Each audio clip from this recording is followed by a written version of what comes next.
So if you were able to get to one of the services for Easter, either Saturday or last Sunday, you heard in Kelly's sermon, she started with grammar, right? So I'm going to start with math. I really am. So just so you know, I'm going to give you a little family history. My mom was married a few times, and so I have a natural father and I have an adoptive father. So my adoptive father is the one that you know that sometimes comes and sits in the back. You would not know my natural father. He's been gone for a long time. I'm going to talk about him for a minute. His name is Richard. When I was a kid, Texas Instruments came out with an amazing calculator. Do you remember this? So it was about this big, and it had LED red numbers and letters, right? And it could do lots of complicated, cool math things. And my natural father was a scientist. He was a chemist, and he also worked for a while with Texas Instruments, and he helped to write a math book on how to use that calculator.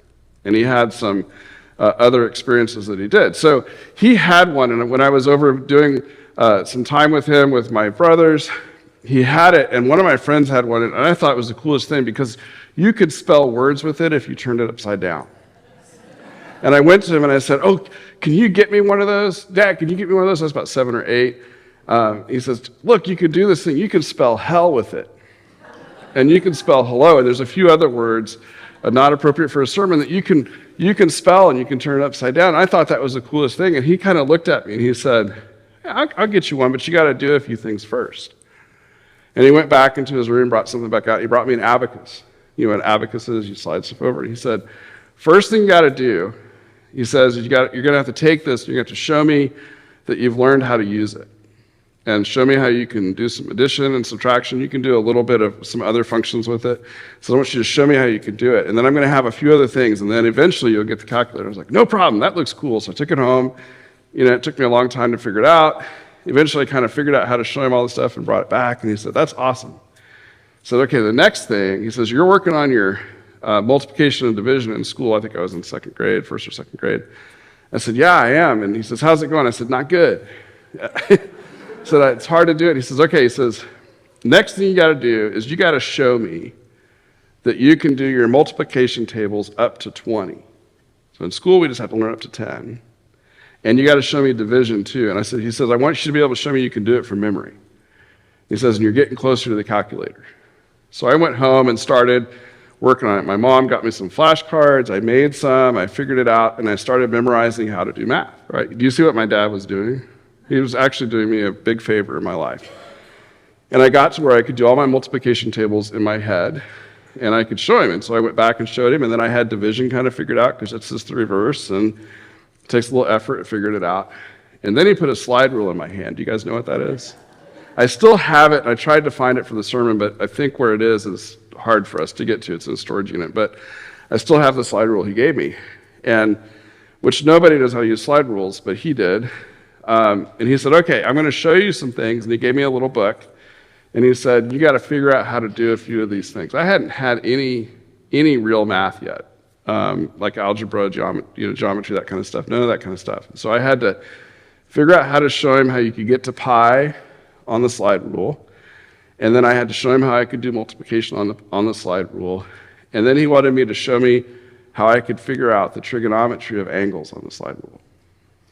Now, he gave me some stuff that could help me do that.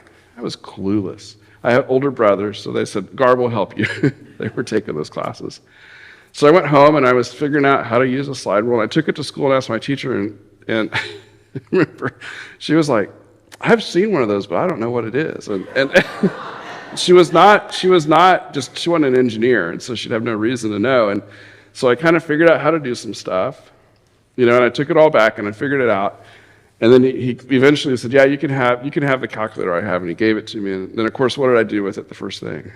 I spelled all the words that I could spell. And I had that calculator for a long time, and it got lost somewhere in college. But, part of it, and then what I didn't realize he was doing is, to this day, I can do all of that math in my head without the use of what? The calculator. So he was trying to get me to learn some skills and some understanding and to get some of the basics down without necessarily going, and there's nothing wrong with using calculators. That's not really the point. But the point was he taught me about how to do math.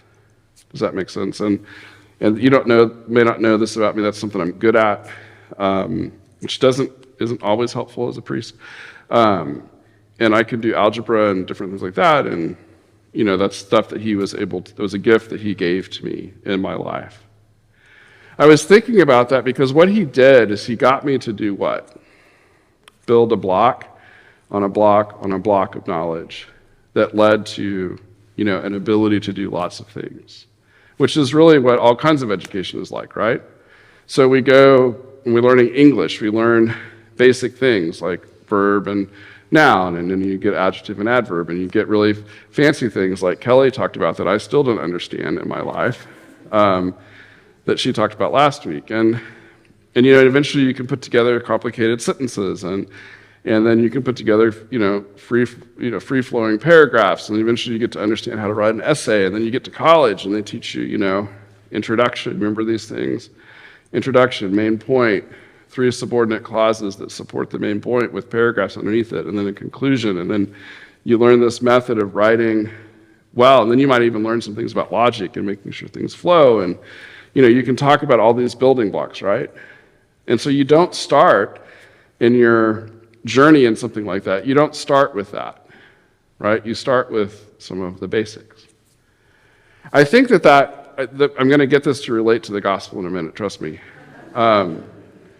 I think that part of our challenge in the current world that we live in is we have so much access to so many things that we often begin any walk that we do at the expert level.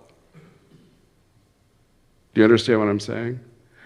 So, how many of you have gone into your doctor's office with an article that you have found about whatever condition you're convinced you have, or some other alternative treatment that you think is the right thing, and you take it to your doctor and you say, well, I think we should go this direction. Anybody ever done that? Come on. I mean, they call it, the doctors call it, I've got a Google patient or a Google doctor patient, that they've gone and done that. But we don't think that, this doctor maybe has almost 20 years of education behind them. They've studied everything. They see thousands of patients. They have all this knowledge. They have access to everything. And yet we can find the one article that is going to fix it. Now, that's not saying you shouldn't learn about your conditions. I'm just saying that's part of the reality we have. Or we go and we approach someone and we hear what they're doing or whatever it is, and we think we can get to that knowledge just as quickly. And that's part of the blessing of the society we live in, because you all have probably a phone that you could search almost anything and find almost any information you wanted. And we have, computers and access to information that just boggles people's understanding. And yet sometimes we miss some of the basic things that go together. And I think one of the things that we hear about in the story for today, in the gospel, is a basic foundational thing about faith, and that is doubt. The words that usually are associated with Thomas is that Thomas is what? Is the doubter, right? Doubting Thomas. Because in this gospel, what do we focus on? That he comes in and he says, unless I see and unless I touch the wounds, what? I won't believe. I won't get it. I bet all of us have said that, right? Somebody around you gets good news about something, or you hear something, I'm not going to believe that till I see it. You got to show me, right? That's the things that we say. But the funny thing is if we really look at the gospel, we miss a line that happens right before Thomas gets there. Did you hear what the first thing that Jesus does with the apostles? He says, peace be with you. And then what does he do? He shows them, so you missed it. He shows them the wounds on his hands, on his feet, and into the side. So what do the apostles get? They don't have time to ask the question. Jesus comes in and says, peace be with you. Take a look. Right? He shows them exactly what Thomas asked, but Thomas was late. Right? But Thomas missed that. And so is Thomas any different than the other disciples? No. That's an insight that we often miss because we go right in on Thomas's questions that we hear. But what we realize is he just missed the showing that Jesus already gave. Then we skip a week, right? And Thomas and Jesus come back and they're having a dialogue. And at first Jesus doesn't show, when Thomas is there, that Jesus is not in the room anymore. And so he has this conversation, unless I see, unless I touch, unless I know, I'm not going to believe. And then we have a week, and then Thomas is there, and Jesus comes, and first thing he does is what? Shows Thomas, see, you can touch. Thomas doesn't have to ask. He just says, look, which is exactly what he did to the other apostles. And then he shows them that, and then it says, do you believe? He says, absolutely. And then he says, do you believe because you could see and touch? And he says, well, blessed are those who can come to this understanding without seeing, without touching. And then we go on, and this is part of the story of this. So the part of what I think is sometimes missed here is because Jesus, the other apostles probably would have doubted too. Does that make sense? And that's the part that I think we miss. Jesus understood that and shows immediately the reality. And then Thomas has this doubt. And then what happens, but they come to believe. And then the question for us when, we're so far removed from these events, how do we come to that same belief? But believe it or not, it's often through doubt. I asked the question on one of the social media areas that I'm on, just to people, I said, how is doubt fit into your faith, or what does doubt mean for you? And I heard from all kinds of people about, it was really just an incredibly good conversation about what they think, what they understand, and how doubt has played a role in their life. And people said, I have doubts right now that our thoughts and prayers make much difference in the school shooting and shooting issues that we're facing. A legitimate question. Another person who lost their child tragically to a fentanyl overdose said, I have doubts in God because I don't understand why God took my son from me. Other people talked about the doubts that they felt in just the normal realities. I had doubts when I faced a certain diagnosis, or I've had doubts, or I've had to struggle with what faith means, or these realities. And sometimes I think that we are afraid of this building block.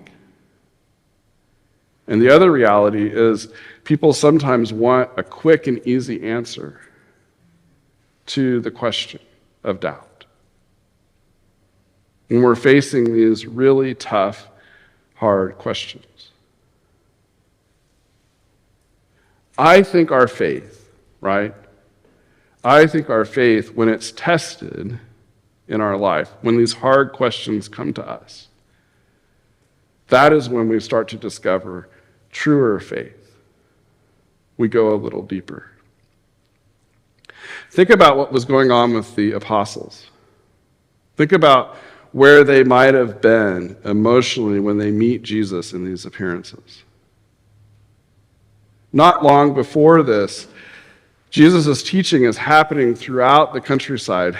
Everywhere they go, there's thousands of people and people pressing forward and people wanting to hear, and miracles are happening and the world is changing, and Jesus is bringing all of this. And then they make this triumphant entry, right, into Jerusalem, and it seems as if everything is changing, and then holy cow, in a week, it's just them. And they're down actually 1 to 11. And they're hidden, and everybody hates them. And they've lost Jesus. They've lost Judas. They've lost so much, and they don't know what's going to happen, and they're fearful, and they're afraid, and yet they seem to still have faith, right? Because they're still together.